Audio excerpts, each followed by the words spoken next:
नमस्कार दोस्तों, मैं विशाल राम आप सभी का फिर से स्वागत करता हूं इंटेलिजेंट ट्रेनिंग एकेडमी पर। जैसा कि आप सभी जानते हो, हम एनडीए का बैच पढ़ रहे थे जिसमें हमने सेट थ्योरी कंप्लीट करने वाले हैं बहुत जल्द। इसमें हमने अभी तक सेट थ्योरी के बेसिक कॉन्सेप्ट देख लिए थे और क्वेश्चन प्रैक्टिस भी कर लिए थे। कुछ थोड़े बहुत कॉन्सेप्ट जो बच रहे थे वो मैं अभी आप सभी के साथ डिस्कस करने वाला हूँ। सिमेट्रिक डिफरेंस वगैरह ये सब चीज़ें हम पढ़ चुके थे। डिफरेंस कंप्लीट हो गया था हमारा। नेक्स्ट हम आज देखने वाले हैं हमारा सिमेट्रिक डिफरेंस। मतलब सिमेट्रिक डिफरेंस क्या होता है।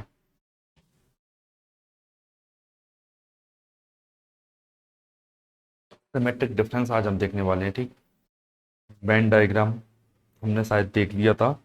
आज देखते हैं ये डिफरेंस ऑफ सेट्स जो मैंने आपको लास्ट क्लास में आपको पढ़ाया था। अगर आपने अब हमारी वीडियोस नहीं देखी हैं तो मैं इसकी वीडियो लिंक आपको डिस्क्रिप्शन में दे दूंगा। आप कंप्लीट वीडियो प्लेलिस्ट आप हमारे चैनल से देख सकते हो। मैं आपको साथ में एनडीए का बैच पढ़ा रहा हूँ, इसके अलावा आप कंपटीशन मैथ्स भी पढ़ा रहा हूँ जिसमें अरिथमेटिक प्लस एडवांस में आपको कवर करवाऊंगा। अगर आपको किसी भी प्रकार का डाउट आता है क्वेश्चंस करने के दौरान ये कॉन्सेप्ट में, तो आप कमेंट करके उस डाउट को क्लियर कर सकते हो हमारे साथ। बिल्कुल आपको एक एक चीज का सॉल्यूशन हमारे साथ किया जाएगा। नेक्स्ट बढ़ते हैं हमारा कि सिमेट्रिक डिफरेंस क्या होता है। हम देखने वाले सिमेट्रिक डिफरेंस। मैं आपको बताऊं कि ए माइनस बी हम देख चुके थे। बी माइनस ए क्या होता है वो भी मैंने आपको बता दिया था। बस यहाँ कुछ नहीं है। ए माइनस बी और बी माइनस ए का जो यूनियन है वो होता है ए डेल्टा बी। इसे इसे लिखते कैसे हैं? ए डेल्टा बी। इसे रिप्रेजेंट करते हैं। ये किसे रिप्रेजेंट करने का तरीका? Symmetric difference of sets. इससे हम रिप्रेजेंट करते हैं हमारे सेट्स को, ठीक। ये हो जाता है। मैंने जैसा कि आपको बताया था, ये रेक्टेंगल रहता है, ये रहता है हमारा कंप्लीट यूनियन सेट। ये रहता है क्या? और इसमें दो सेट रहते हैं, जैसे माना ए सेट, ये मेरा बी सेट हो गया। ए माइनस बी ये इस तरह रहता है। ये मैंने आपको बताया था लास्ट क्लास में। ये वाला हिस्सा ए माइनस बी रहता है और बी माइनस हिस्सा ये वाला रहता है, ठीक। और इन दोनों का यूनियन है तो इन दोनों को ले लेंगे, केवल ये वाला पार्ट बचता है। ये बीच का जो ब्लैंक स्पेस है केवल ये वाला पार्ट बचता है। मतलब कि अगर मैं आपको बताऊं अन्य शब्दों में, अगर इसे मैं डिस्क्राइब करूं तो मैं कह सकता हूं कि ए यूनियन बी में से ए इंटरसेक्शन बी माइनस कर दो तो आपको ये चीज मिल जाती है। क्या? ए यूनियन बी में से ए इंटरसेक्शन बी माइनस कर दो तो आपको ये चीज मिल जाएगी। जैसे अब आप देखिए, मैं आपको एग्जाम्पल देता हूँ। ए में 1 3 5 है, बी में 2 3 6 है, ठीक। आप बताइए ए माइनस बी कितना होगा? ए माइनस बी, ए माइनस बी मतलब बी में कौन सा एलिमेंट है इसका? 3 कॉमन है तो केवल 3 हट जाएगा, 1 और 5 बचेगा, ठीक। अब बी माइनस ए देखिए, बी माइनस ए। अब ए में क्या कॉमन है? 5 कॉमन है, नहीं 3 कॉमन है, 3 घट जाएगा तो केवल 2 और 6 बचेगा। बी का केवल 2 और 6 बचेगा। ओके। ए माइनस बी आ गया मेरा 1 5 और बी माइनस ए आ गया मेरा 2 6। ये दो चीजें मैंने देख ली, ए माइनस बी और बी माइनस ए। अब आप बताइए कि ए डेल्टा बी क्या होगा? मतलब कि symmetric difference of A delta B. ये जो भी मैंने आपको पढ़ाया ये कॉम्पिटिटिव एग्जाम मतलब कि एनडीए एयरफोर्स, इसके अलावा आपको इंजीनियरिंग में भी हेल्प करेगा, आईआईटी जेडबलई। और इसके अलावा आप अगर बोर्ड एग्जाम भी दे रहे हो, अपना बोर्ड एग्जाम दे रहे हो आप 11th का, तो भी आपको ये हेल्पफुल होने वाला है। बहुत शानदार, क्योंकि मैंने इसमें आपको एक एक डेफिनेशन क्लियर की हुई है। अगर आप एक एक डेफिनेशन को बिल्कुल बेसिक से पढ़ते हो तो आप देखोगे कि आपको सभी क्वेश्चन समझ आ रहा है, आप कर पा रहे हो क्वेश्चन को, ठीक। देखते हैं हमारा ए डेल्टा बी क्या होता है। A minus B union B minus A.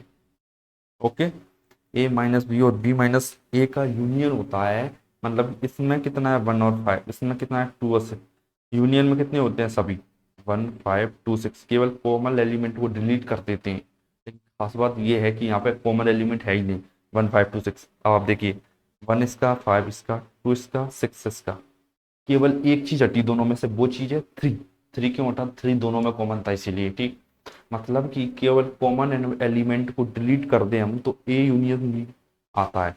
A union B में से, ए यूनियन बी में से अगर मैं कॉमन एलिमेंट डिलीट कर दूं, कॉमन एलिमेंट जैसे थ्री था उसे डिलीट कर दूं तो मुझे मिलता है सिमेट्रिक डिफरेंस, दोनों का डिफरेंस, समझे।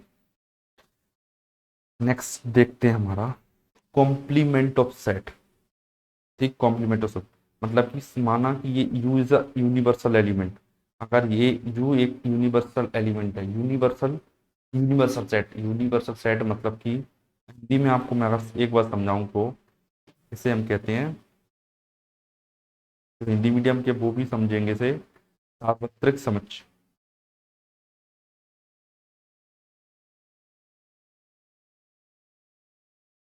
क्या बोलते हैं, सार्वत्रिक समझ हिंदी में बोला जाता है। ए, अब आप देखिए ये था यू, ये है ए, अगर मुझे ए डैश चाहिए, इसे डैश से दर्शा सकते हैं या बार लगा सकते हैं ऊपर, ए डैश से। ए डैश किसको डिनोट कर रहा है, कॉम्प्लीमेंट ऑफ अ सेट। अब बताइए कॉम्प्लीमेंट को हिंदी में क्या कहते हैं, पूरक, मतलब ए का पूरक समुच्चय, ए का पूरक समुच्चय। जैसे मैं हिंदी में बोलूँ तो बोलेंगे पूरक समुच्चय, ए का पूरक समुच्चय। अगर इसे इंग्लिश में बोलूँ तो complement of a set A, ठीक। ए डैश, इसकी क्या करते हैं यू माइनस ए। यू क्या होता है, यूनिवर्सल सेट, मतलब जो कंप्लीट रेक्टेंगल है। अगर वेन डायग्राम के फॉर्म में आपको समझाना चाहूँ तो मैं बोलूंगा कि कंप्लीट जो रेक्टेंगल है, मतलब रेक्टेंगल ये था, ये हमारा रेक्टेंगल, ये यूनिवर्सल सेट। ये रेक्टेंगल मतलब कि कंप्लीट यूनिवर्सल सेट। इसमें से अगर मैं ए को हटा दूं, देखिए ये वाइट वाइट बनना, ये मैंने हटा दिया, तो जो डार्क एरिया है, जो शेडेड एरिया है, शेडेड एरिया को हम बोलेंगे complement of a set A, ठीक। जैसे मानिए मैं आपको बता देता हूँ, एक सेट है यू, 1 5 2 6 7, ए है 1 2 5, इसमें तीन एलिमेंट हैं, ठीक। अब मुझे ए का डैश चाहिए, ए का डैश मतलब यू माइनस ए। देखिए कॉमन एलिमेंट डिलीट हो जाएंगे, इसमें कॉमन क्या है, one common, one cancel, two common, two cancel, U के 5 6 7 बचा, 5 6 7 आया समझ में। केवल कॉमन एलिमेंट को अगर मैं डिलीट कर दूं तो यूनिवर्सल एलिमेंट, मतलब ए डिलीट करने पर क्या बचता है, वो हमारा होगा कॉम्प्लीमेंट ऑफ सेट ए, ठीक। आगे बढ़ते हैं, हमारा कॉम्प्लीमेंट मतलब इसे बोलते हैं पूरक समुच्चय,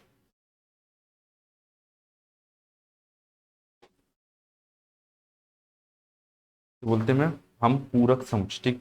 आगे बढ़ते हैं, सबसे इंपॉर्टेंट चीज है laws of algebra of set, laws of algebra of sets, ठीक। मतलब कि ये आप कह सकते हो इसे क्या, ये सारे रूल्स हैं laws of algebra of sets.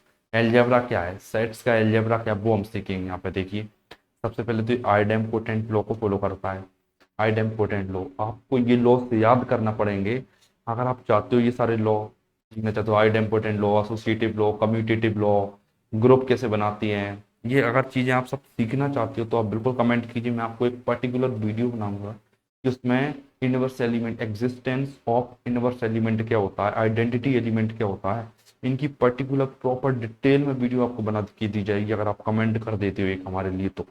Idempotent मतलब कि ए एक एलिमेंट, वो सॉरी सेट, बी भी एक एलिमेंट, अगर इसका यूनियन ले लूँ तो भी एक सेट बन जाता है, ये कहता है आइडेम्पोटेंट लो। इसके अलावा A union A is equal to A, यहाँ ए भी एक सेट, ए भी एक सेट, दोनों का इंटरसेक्शन ले लिया तो भी बन गया एक सेट।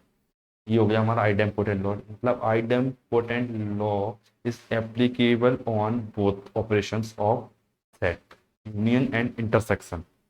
आगे बढ़ते हैं, आइडेंटिटी लॉ, ये क्या है,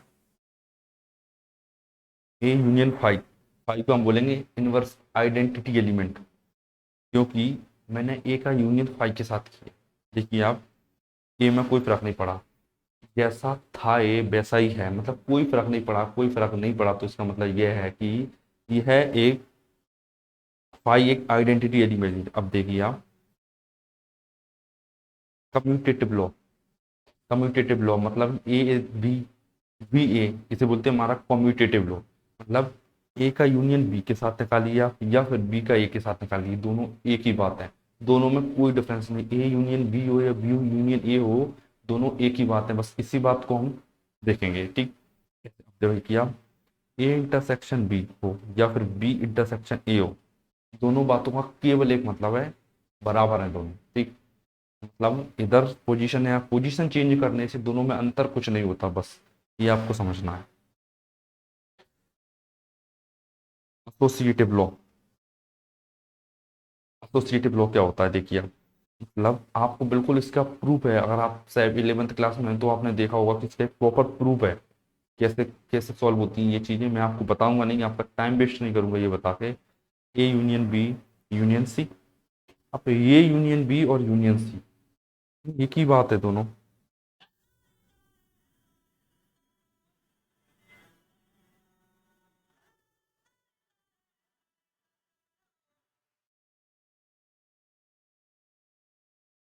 ए intersection B intersection C, A intersection B intersection, ठीक, इसमें A union B union C, यहाँ पर एक मिस्टेक है, एक मिनट रुकिए।